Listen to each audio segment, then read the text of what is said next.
Hi everybody, I'm Chris Kanish and this is CS361, Systems Programming. Let's get started. Today, we're going to be talking about the 4 flavors of exceptions.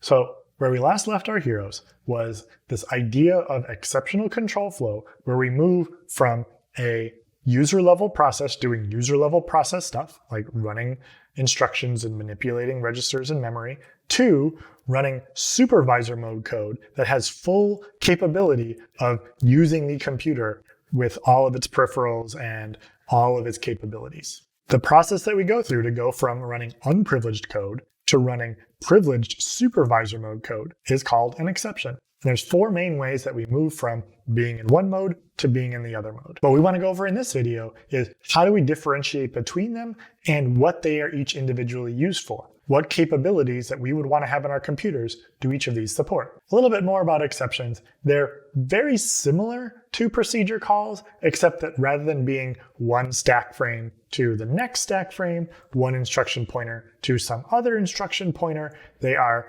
one execution mode to a completely different execution mode within the same process, but no longer running the same code. The user level code is both the code that you wrote yourself directly and the code that you brought in as part of the libraries that you chose when you compiled your code into a user level Hello World program or a user level program like Chrome. The text and the data on the kernel side wasn't written by you, it wasn't chosen by you, except insofar as you chose to use Linux or you chose to use Windows. All of those kernel space halves of those processes are running the same code. Every single one of them is the same exact text of the Linux kernel for my Chrome window, for my Bash, for my PowerPoint, for whatever. Likewise, the data of the kernel space is shared among all of these different processes and is used for keeping track of what processes should be running and other important things that the kernel is in charge of, like memory. So the important takeaway here is that when we move from an individual instruction through the exception handler into the kernel, it's similar to a procedure call in that we're saving the state and we're moving over to another location, but it's also very different because in a lot of situations, we're not just going to do some work and then come back. So the first flavor that we have are asynchronous exceptions, which are called interrupts. Now, when we talk about asynchronous here, we specifically mean not with respect to the individual instruction that's running on the CPU at this point in time. There's the entire world of things that can go wrong or go right or whatever have you with respect to an individual process, but an asynchronous exception, an interrupt, comes in from outside. It can be the result of a timer firing, it can be the result of someone hitting Control-C on the keyboard, or hitting the reset button on the machine itself, or it can be a packet coming in off of the network. The important part is that it was not caused by the instruction actively running on the CPU at that moment. Now, asynchronous exceptions are typically normal operating behavior of a computer, right? When packets are coming in off of the network, that's not unexpected. That's not going to cause the currently running program to terminate. What the operating system needs to do is it needs to handle that stuff so that it can be pulled out of the memory of the network card or pushed onto the screen for whatever reason. So typically, interrupts don't cause the currently running process to terminate. They just get handled by the operating system, and then the currently running process is put back on and is allowed to continue with whatever it was doing. One important aspect of the fact that interrupts come from outside of the currently running process is that they aren't causing the currently running instruction to break in any way. The CPU is doing its pipelining and it finishes whatever instruction it was trying to finish at that moment in time. Then the next instruction, rather than being the next instruction of the user program, is the instruction of the interrupt handler for this, in this case, interrupt. And once the operating system has finished running that interrupt handler and doing whatever it needed to do, it's going to transfer control back to the next instruction of the user level code. So as far as the user level code is concerned, nothing happened. It ran instruction 1, it ran instruction 2, it ran instruction 3, it ran instruction 4. From the perspective of the operating system or someone observing that entire computer running, it would see user level instruction 1, user level instruction 2. While user level instruction 2 is running, an interrupt comes in that says, hey, you've got to read this packet off of the network. And then the CPU transfers control over to the interrupt vector, and it finds what text it needs to run to handle that interrupt. It pulls that information in, it stores it into a buffer, it does whatever it needs to do, and then it transfers control back to user level instruction 3 and user level instruction 4, etc. runs after that. So from the perspective of the user level code, nothing happened. From the perspective of the kernel, it got woken up by the CPU, it did what it needed to do, and then it just pulled it went back to sleep and let the user level process continue running on the CPU. That's all that happened. The next flavor of exception are intentional synchronous exceptions. These are called traps. They are also called syscalls. They're effectively interchangeable terms, but I think the book is typically going to use traps to talk about this flavor of exception, whereas syscalls are more of, when we're programming these things, that's what we call them and that's what we do. We saw in the previous lecture that syscall is just an instruction that you can do. What you can do with syscall as an instruction is you can store the correct information in the correct registers and on the stack to run a specific privileged instruction that only the operating system is allowed to do. And then you run that syscall program, which basically knocks your code out and wakes up the kernel, and the kernel is going to do whatever it was you asked it to. It's also going to make sure you're allowed to do that, and it's going to do it in the correct way, and then it's going to transfer control back to you. That's what Hello World is fundamentally doing. You're setting everything up to ask the kernel, hey, I'm not allowed to write to files myself. I'm allowed to tell you to write to the screen, but I'm not the one that's actually sending those bytes to that specific file. I am giving control to the kernel to do that privileged instruction of writing to a file, in this case, standard out. Once the operating system has accepted those bytes to write to standard out, it is done doing what it's supposed to do, and it gives control back to the user.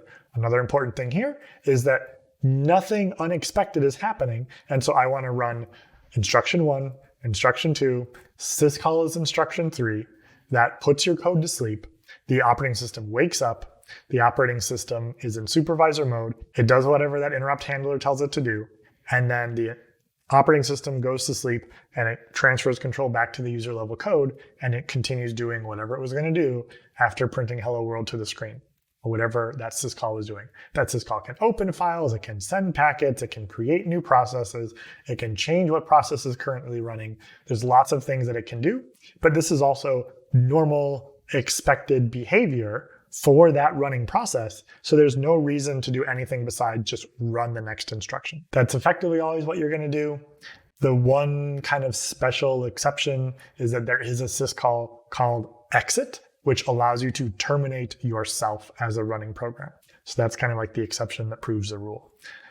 Running the exit syscall causes your program to go away and you don't return to the next instruction because there isn't a next instruction.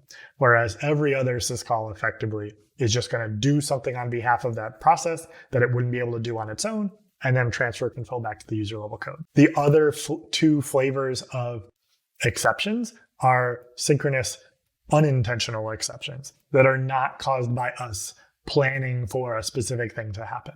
We've got faults, which are potentially recoverable, and we've got aborts, which under no circumstances can be recoverable. So one example of a fault is a page fault. We'll see a lot more about these details when we hit the next module of this course. But for now, the important thing for us to know is that these instructions cause bad things to happen that can be potentially fixed. So I guess the simplest thing that I can talk about here is, say we're trying to use a dynamic linker, and say we need to map a file into our address space that has the code of printf in it for us.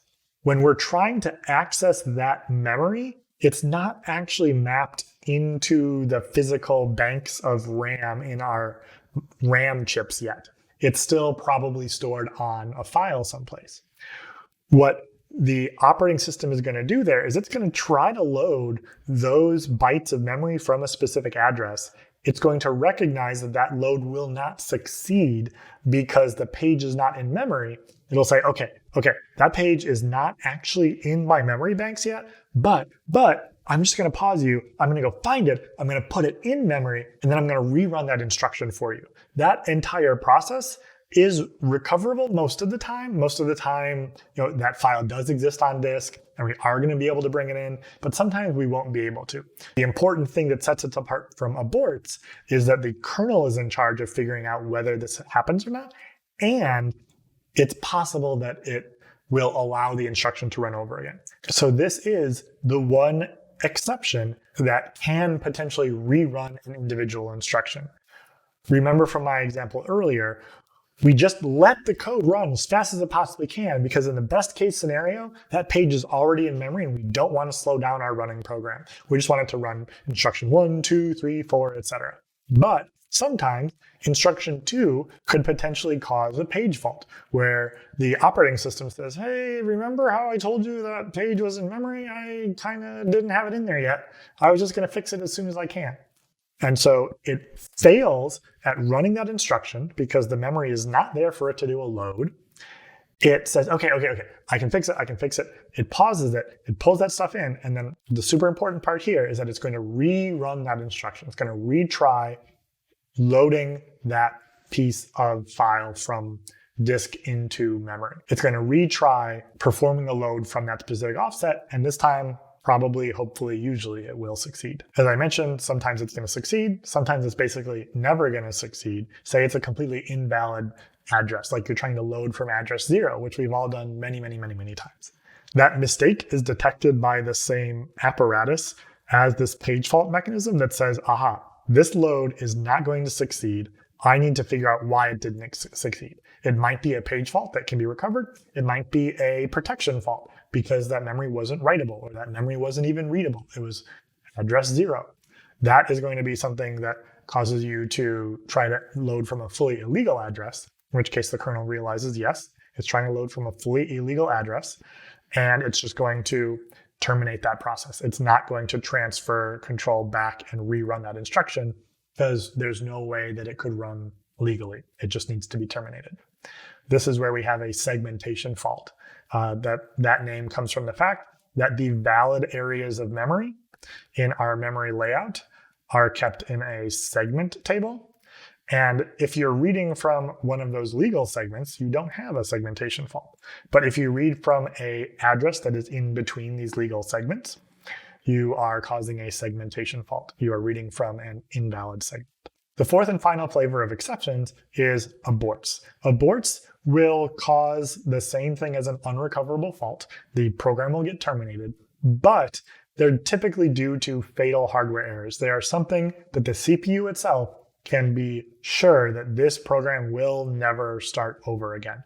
The difference is a little bit subtle, and fundamentally at the end of the day, whether your program gets terminated because of a general protection fault or a segmentation fault versus a RAM error is not really that useful because your program is still dead.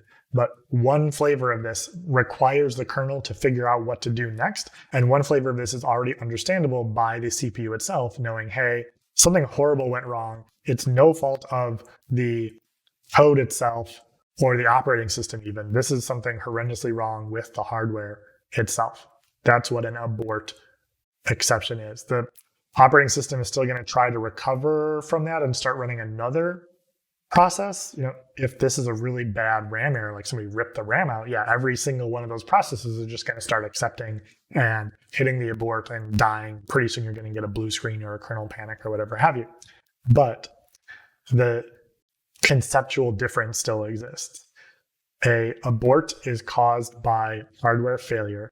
It is unrecoverable no matter what. Every single abort is unrecoverable, whereas some faults are recoverable. How to tell these 4 different things apart? I came up with 4 fun animated GIFs that each individually have to do with a different type of exception. So we got interrupts. Like when we get interrupted, it's because someone else is talking. So that will help us remember these asynchronous interrupts are some other operation happens outside of our running code, and it doesn't break our code. And so hopefully we'll be able to continue talking after this interrupt happens. So we return to the next instruction. Traps, the word trap comes from this idea of a trap door where you intentionally go through the trap door to get from one room to another or whatever have you. You've got a secret doorway that goes from user space to kernel space. That's the way that I think about it. And when I think interrupt, trap, fault, abort, okay, interrupt, I get interrupted, trap, I go through a trap door, and we move on to faults and aborts. So fault, I've got this little cat where like you're not sure, is he gonna fall? Is he not gonna fall? Oh my gosh, we don't know. And that's a fault. A fault is something where it might fail, it might not, but we won't know until the kernel actually checks. It could be a segmentation fault that can't be recovered. It can be a page fault because a page of memory hasn't been loaded from the disk into RAM yet. We don't know until we run it. And finally, an abort. I just got some Wile E. Coyote in here because no matter what, Wile E. Coyote always fails. And usually it's not his fault, it's Acme's fault, or it's the Roadrunner's fault, right?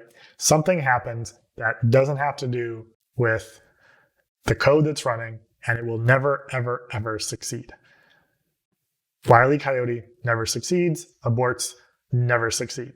That's the difference between a fault and an abort. Thank you so much for watching, and I'll see you next time.